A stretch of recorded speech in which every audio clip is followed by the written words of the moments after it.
A mi manera de entender las cosas, volverse indistraíble es la habilidad del siglo. La atención y la concentración son recursos preciosos y limitados. Los investigadores dicen que son la materia prima de la creatividad y la prosperidad humanas. En esta era cada vez más automatizada, los únicos trabajos que las máquinas no pueden hacer son los que requieren creatividad para resolver problemas. El tipo de innovación en soluciones, sensibilidad y atención que solo suceden cuando una persona se concentra profunda e intensamente en la tarea que tiene enfrente. Eso significa que ser indistraíble no es solo una cuestión de realización personal, sino también de estabilidad y desarrollo profesionales. Desde luego, no debemos descontar el lado personal, pues las amistades y relaciones cercanas son la base de nuestra salud física y mental. Según los investigadores, la soledad es más peligrosa que la obesidad, y no podemos cultivar lazos emocionales si nos distraemos constantemente. Por si fuera poco, también estamos modelando estos comportamientos para nuestros propios hijos, que se verán obligados a crecer en un mundo más lleno de distracciones. ¿Cómo van a progresar si no logran concentrarse lo suficiente para aplicarse en algo? ¿Y qué tipo de infancia les estamos dando si los rostros y ojos de sus padres se ven reemplazados por la coronilla de la cabeza de mamá y papá que siempre están muy ocupados mirando unas pantallas? Sabemos que el cambio puede ser difícil, y hay muchas razones para esto, incluyendo las tendencias innatas de nuestro cerebro que hemos mencionado en videos anteriores. Ahora voy a hablar acerca de una más. Una de las creencias más comunes de la psicología popular es que el autocontrol que podemos ejercer es limitado, que por la naturaleza de nuestro temperamento solo tenemos cierta cantidad de fuerza de voluntad disponible. Además, según esta teoría, somos susceptibles a quedarnos sin fuerza de voluntad cuando quedamos agotados. Los psicólogos llaman a esto fenómeno de agotamiento del ego. Déjame contarte mi propia historia de agotamiento del ego. No hace mucho, mi rutina después del trabajo era así. Después de un día normalmente difícil, me sentaba en el sillón a relajarme durante horas en compañía de Netflix y medio litro de helado. Ya sabía que el helado y pasar tanto tiempo sentado no me hacía bien, pero yo me justificaba diciendo que me sentía exhausto.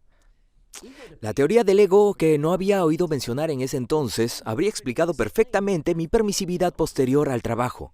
En 2011, el psicólogo Roy Baumeister publicó el libro Willpower, que muy pronto se convirtió en un éxito de ventas internacional. Citó uno de sus experimentos más famosos acerca del agotamiento del ego y mostraba una forma casi milagrosa de restaurar la fuerza de voluntad consumiendo azúcar.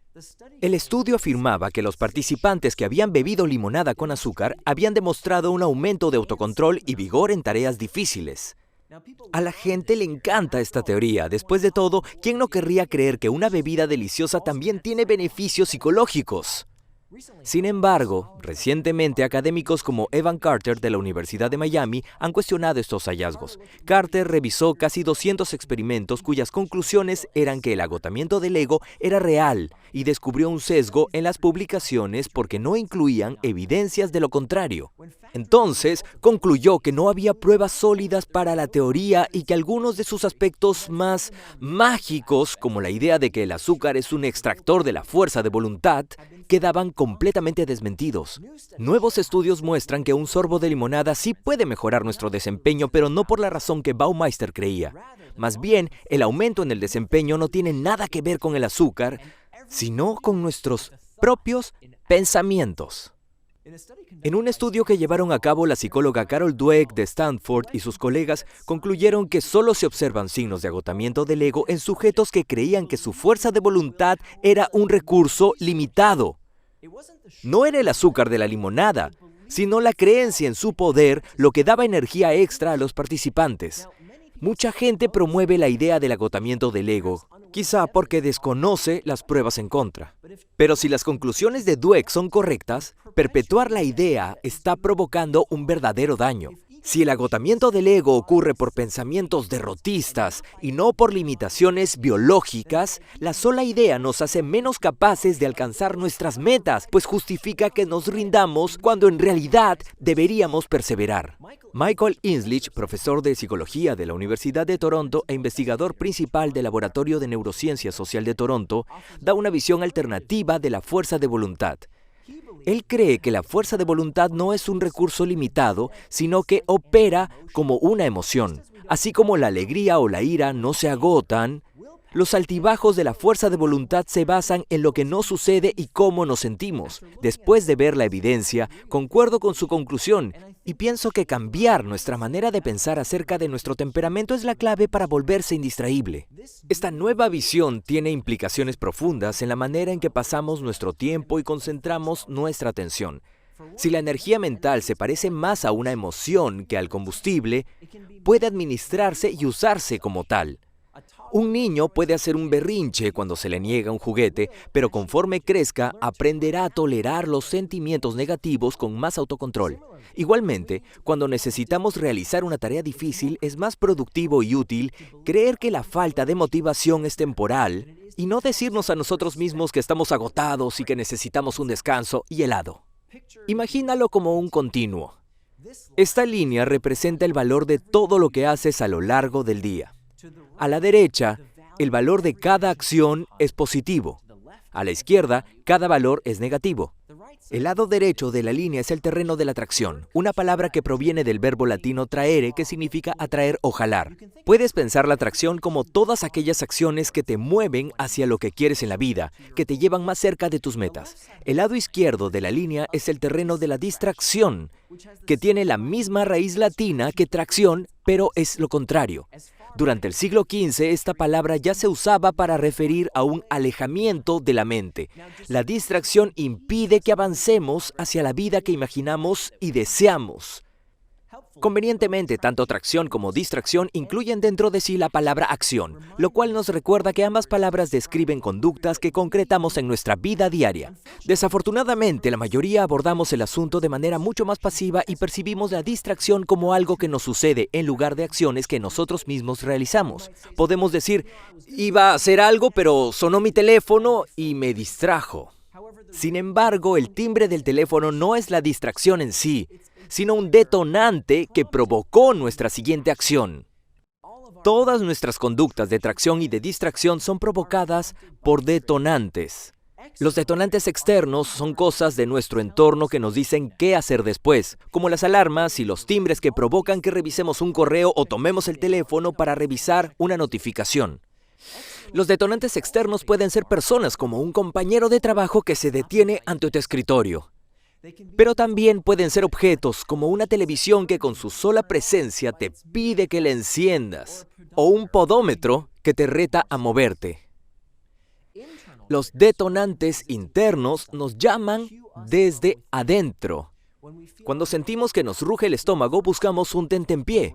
Cuando tenemos frío, buscamos un abrigo. Y cuando estamos tristes, nos sentimos solos o estresados, llamamos a un amigo o a alguien querido que nos ayude a sentirnos mejor. Ya sea interno o externo, la acción resultante puede ser congruente con nuestras intenciones y por lo tanto tratarse de tracción o puede ser una distracción, una acción de la que nos arrepentiremos. Nuestras acciones no son resultado del detonante mismo, sino de nuestra reacción a él. Hay muchas maneras de controlar nuestra respuesta a los detonantes internos y externos. Aquí es donde importa lo que pensamos acerca de nuestro temperamento y la fuerza de voluntad. Verás, podemos dejar de creer que nuestra fuerza de voluntad es limitada, pero eso únicamente representa un solo aspecto del trabajo que necesitamos hacer para volvernos indistraíbles. Estudios recientes relacionan la capacidad de terminar lo que empezamos y cómo pensamos en aspectos de nuestra naturaleza. Una investigación creó una encuesta estándar, el cuestionario de creencias relacionadas con la adicción, para determinar cuánto control cree la gente que tiene sobre su adicción al cigarro, las drogas o el alcohol. Las evaluaciones se modifican según la droga de consumo de los participantes y presentan frases como «Cuando comienza el deseo no tengo control sobre mi conducta» y «El deseo es más fuerte que mi fuerza de voluntad». Según califica el participante estas afirmaciones, se obtienen datos acerca de su estado actual y la probabilidad de mantener su adicción. Los participantes que indicaron que sienten más poder conforme pasa el tiempo aumentan sus posibilidades de abstinencia. Por el contrario, estudios que analizaron desde usuarios de metanfetaminas hasta fumadores encontraron que la gente que cree que tiene menos poder para resistirse recae más fácilmente después de dejar una droga. Esta lógica no es sorprendente, pero tiene alcances extraordinarios. Un estudio reveló que los individuos que creen que no tienen poder para luchar contra sus ansias por consumir el objeto de su adicción son mucho más propensos a volver a beber. De hecho, la sensación de impotencia determina, al mismo nivel de la dependencia física, si alguien va a recaer después del tratamiento. Pensemos en esto por unos momentos. La mentalidad es más importante que la dependencia física. Verás, solo somos impotentes si creemos que lo somos. Lo que nos muestran estos estudios es que etiquetarnos con pensamientos como, bueno, es que tengo poco autocontrol, o tengo una personalidad adictiva, o tengo poca capacidad de atención, resulta ser sumamente contraproducente. Los estudios han revelado que este tipo de etiquetas del temperamento solo sirven para convencernos de que somos lo que decimos que somos y hacen más difícil que cambiemos nuestra forma de ser. El poder de cambiar está dentro de ti y no le creas a nadie que te diga lo contrario. Recuerda también que todas las cosas que nos decimos a nosotros mismos son de vital importancia. La autocompasión, es decir, hablarnos con bondad cuando sentimos dolor, vuelve a la gente más resiliente ante las decepciones porque es capaz de romper el círculo vicioso de estrés que a menudo acompaña la experiencia del fracaso. Un estudio descubrió que las personas más autocompasivas superan mejor la vergüenza por comer los llamados alimentos prohibidos, acto que a otros los hace comer aún más, para remediar el dolor y la incomodidad por la culpa de haber recaído. Varios estudios muestran que las personas más autocompasivas experimentan mayor sensación de bienestar. En 2015 se llevó a cabo una revisión de 79 estudios con respuestas de más de 16,000 voluntarios y se descubrió que las personas que mostraron una actitud más positiva y más cariñosa hacia sí mismas de cara al fracaso o a sus defectos tienden a ser más felices. Otro estudio reveló que la tendencia de las personas a culparse, sumada a qué tanto tienden a rumiar, a darle vueltas a un problema, resultan ser uno de los factores más comunes relacionados con la depresión y la ansiedad. La falta de autocompasión influye más en el desarrollo de la ansiedad y la depresión que los sospechosos comunes de arruinar la vida de las personas, como eventos traumáticos, una historia familiar de enfermedad mental, un bajo estatus social, la soledad o la falta de apoyo social. La buena noticia es que podemos cambiar la manera en que hablamos con nosotros mismos a fin de aprovechar el poder de la autocompasión. No significa que no vamos a equivocarnos. Todos cometemos errores. Todas las personas que conoces luchan contra una u otra distracción. Lo verdaderamente importante es hacernos responsables de nuestras propias acciones sin llenarnos de la culpa tóxica que nos hace sentir peor e irónicamente termina por conducirnos hacia la distracción para escapar al dolor de la vergüenza. Nos conocemos tanto que tendemos a ser nuestros peores críticos. Pero si hablamos con nosotros mismos como hablamos con un amigo al que le tenemos cariño, podemos eliminar la negatividad de nuestra mente y ver las situaciones por lo que son en realidad. Decirte a ti mismo, así me volveré mejor en esto y voy por buen camino, es una manera mucho más saludable de lidiar con la inseguridad. Somos capaces de cambiar la manera en que nos vemos a nosotros mismos, a fin de deshacernos de las ideas que nos limitan. Si creemos que tenemos poca fuerza de voluntad y autocontrol, así será. Pero si en cambio dejamos de perpetuar esos mitos y de creer en ellos, podremos darnos el poder de cumplir lo que decimos que haremos.